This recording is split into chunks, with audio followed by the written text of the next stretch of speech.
There have been what seems like thousands of Stephen King movie and TV adaptations over the years, and with a few notable exceptions, most of them have been complete and utter toilet. It's fair to say that Mr. King doesn't really implement a great deal of quality control when his novels are transferred to the screen. Sometimes Hollywood does get it right, however. The Shawshank Redemption, Stand By Me, The Shining are absolutely brilliant movies. I'm sure some of you watching this might be thinking, hey sadistic, why haven't you mentioned the Green Mile in that? Well, the answer is simple. It's because I haven't watched it, and that's because I simply can't stand Tom Hanks. He just seriously gets on my tits. So given that most Stephen King adaptations are a steaming pile of excrement, I didn't hold out much hope that 2024's rehash of Salem's Lot would be much cop. Then I heard about the problems the project suffered during production, and then there was this inner voice telling me, yep, this is going to be an absolute stinker. Avoid, avoid, avoid.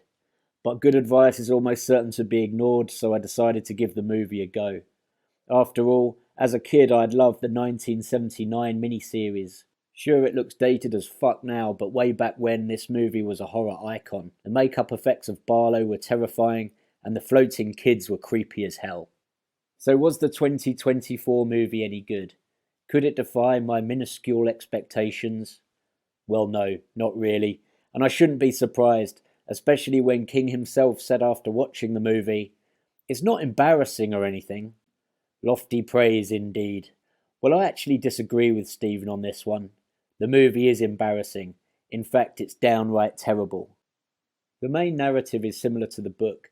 Author Ben Mears returns to his hometown to relive past traumas. When he arrives, he discovers his childhood home has been purchased by a mysterious duo, the suitably pervy Straker and the ominously absent Barlow.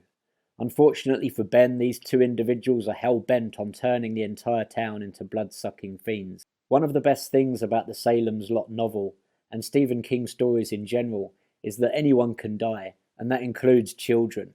No one is off limits. 2024's Salem's Lot keeps up with that tradition, and it actually starts off pretty well. The scene where the Glick brothers are stalked through the forest and the subsequent blood sacrifice was well delivered, but then it all goes wrong.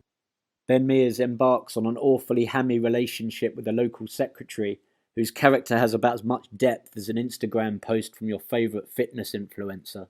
These two have zero chemistry. Meanwhile, strange things in the town are happening. People are getting sick and everyone is dying. This is where the movie really falls apart. The pacing is all wrong. In the blink of an eye, it seems like the whole town has been turned into vampires. There is no build-up of mystery or suspense. There are just huge leaps in the story. This is what happens when you try and squeeze War and Peace into a 2-hour movie. Even the journey of our heroes as they become fully fledged, cross-bearing, stake-smashing vampire hunters comes literally out of nowhere. Matt Burke is the first character to piece together what's happening in the town.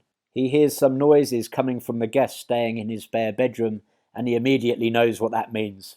Yep, my guest has become a vampire. It's immediately what I think if I hear any visitors moving around in the guest bedroom.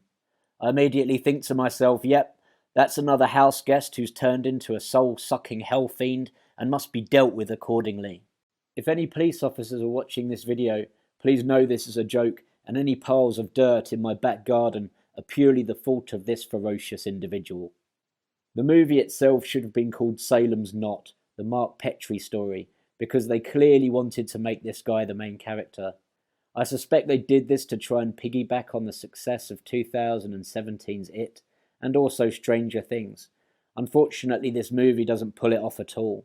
In addition to the bad pacing and poorly developed characters, there's lots of stuff that's really annoying, like characters acting completely stupidly, like going into darkened houses to fight vampires one-on-one when they'd be clearly at a physical disadvantage. Ever think of setting a building on fire, dickheads? Also, there are other scenes which are corny and cringy, and some are just downright unintentionally hilarious. So is this car crash worth a watch this Halloween? Absolutely not. In fact, if you're looking for a vampire flick that's scarier, you'd be better off watching Twilight. After all, that certainly scared the ever-loving shit out of me. So how many bloody pumpkins would I score 2024's Salem's Lot? I'll give it 1 out of 5 because it's about as scary as an episode of the Teletubbies.